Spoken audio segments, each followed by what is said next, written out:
बसपा के इकलौते विधायक के घर पड़ा छापा तो भड़की मायावती ने कर दिया बड़ा ऐलान। इस वीडियो में हम इसी पर करेंगे बात। नमस्कार, 4 PM पर आप सभी का स्वागत है। दोस्तों, यूपी विधानसभा चुनाव से पहले प्रदेश का सियासी पारा हर लिहाज से गर्माता जा रहा है।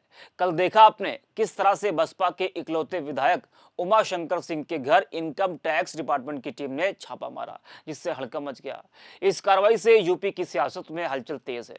उमाशंकर सिंह हैं तो बीएसपी के विधायक, लेकिन मुख्यमंत्री योगी आदित्यनाथ के भी करीबी माने जाते हैं और बीजेपी सरकार में मंत्री दिनेश प्रताप सिंह के वो समधी भी हैं।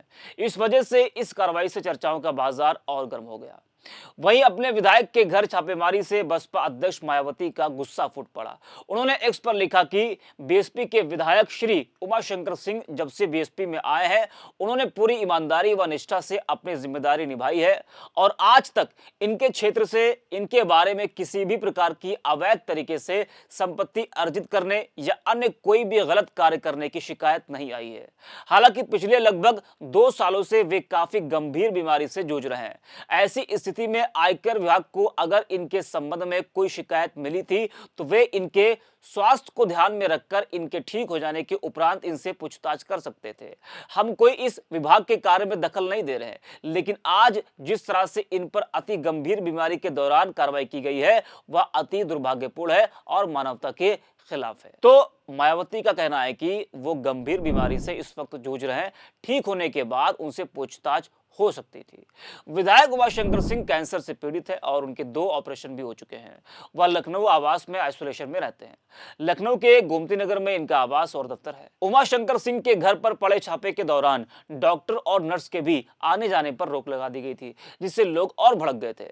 यहां तक कि योगी सरकार के मंत्री दिनेश प्रताप सिंह का भी गुस्सा फूट पड़ा था। आज सत्ता की आंखों में आंख डालकर पत्रकारिता करना मुश्किल हो गया है। हम पर मुकदमों से लेकर चैनल को बंद करने का दबाव कई बार बनाया गया और अभी भी बनाया जा रहा है। मुश्किल दौर है, लेकिन हम हार नहीं मानेंगे। इसलिए 4 PM को आप सभी लोग ज्वाइन करें और निष्पक्ष पत्रकारिता को जिंदा रखने के लिए जितना हो सके हमारा आर्थिक सहयोग भी करें। उम्मीद है कि आपके सपोर्ट से ये जंग भी हम जीत पाएंगे। उमाशंकर सिंह बलिया की रसोड़ा विधानसभा क्षेत्र से विधायक हैं और पिछले साल खुद उमाशंकर सिंह से मायावती ने घर जाकर उनसे मुलाकात की थी, उनका हालचाल जाना था और उनके परिवार के लोगों से भी बातचीत की थी।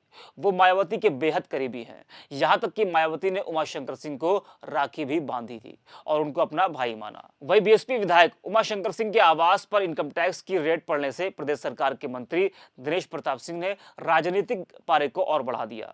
अपनी ही सरकार से वो परेशान दिखाई दे रहे हैं। दिनेश प्रताप सिंह ने इनकम टैक्स रेट की टाइमिंग पर सवाल खड़े किए। योगी आदित्यनाथ के मंत्री ने कहा था कि आज उमाशंकर सिंह कैंसर की 4थी स्टेज के कैंसर की बीमारी से लड़ रहे हैं। एजेंसी को ऐसे वक्त इस कार्रवाई से बचना चाहिए था। इस कार्रवाई से अगर उनको कुछ होता है तो उसकी जिम्मेदारी एजेंसी की होगी। मेरी बेटी उनके यहाँ ब्याही है, इस वक्त वो अपनी बेटी के साथ खड़े हैं। उन्होंने कहा था कि बेटी नहीं छोड़ी जा सकती है, राजनीति छोड़ी जा सकती है। जो बाप बेटी छोड़ सकता है उस पर राजनीति में भरोसा नहीं किया जा सकता है। एक बेटी के दुख में शामिल होना एक पिता के तौर पर मेरी जिम्मेदारी भी है। अब दोस्तों, गौर करने वाली बात यह भी है कि प्रदेश में पहले से ही बीजेपी के अंदर मतभेदों की खबरें लगातार चर्चा में हैं। कभी विधायक नाराज, कभी मंत्री आमने सामने। ऐसे माहौल में यह बयान राजनीतिक हलकों में और हलचल पैदा करता है। अगर सरकार की एजेंसियों की कार्रवाई पर खुद मंत्री को आपत्ति है तो फिर जवाबदेही किसकी है, ये एक बड़ा सवाल है। इस वीडियो में इतना। आप देखते रहिए 4 PM। देखिए, ये आईटी वालों को नाम कौन बताता है और उनके यहाँ छापा इसलिए पड़ा है कि कुछ लोग जापान गए हुए हैं। अगर वो जापान न गए होते तो शायद छापा न पड़ता, क्योंकि पुलिस पता लग जाती, पुलिस लीक कर देती, जानकारी मिल जाती। तो ये जो जापान चले गए सरकार के लोग, इसलिए छापा पड़ गया। कारोबारी की मदद होनी चाहिए। सवाल ये नहीं कि उमाशंकर विधायक बसपा के इकलौते विधायक, सवाल ये नहीं कि उमाशंकर पे छापा पड़ा।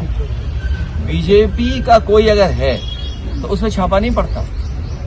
बीजेपी को खुश कर दो, कभी छापा नहीं पड़ेगा। आप बताइए, बगल में सब गुटखों वालों के यहाँ जीएसटी की पुलिस लगी थी, नहीं लगी थी? एक सुनने में आ रहा कुछ सरिया वाले थे जो सबसे ज्यादा चंदा बीजेपी के देते थे, उनके भी छापा पड़ा था। ईडी, इनकम टैक्स, सब कुछ। कोई सरिया वाले नाम बताओ, भूल रहे हैं? हाँ, ये देखो नाम सही आया है। तो वो चंदा देते थे। ये मान लीजिए कि बीजेपी किसी की सगी नहीं है, बीजेपी वालों की सगी नहीं है।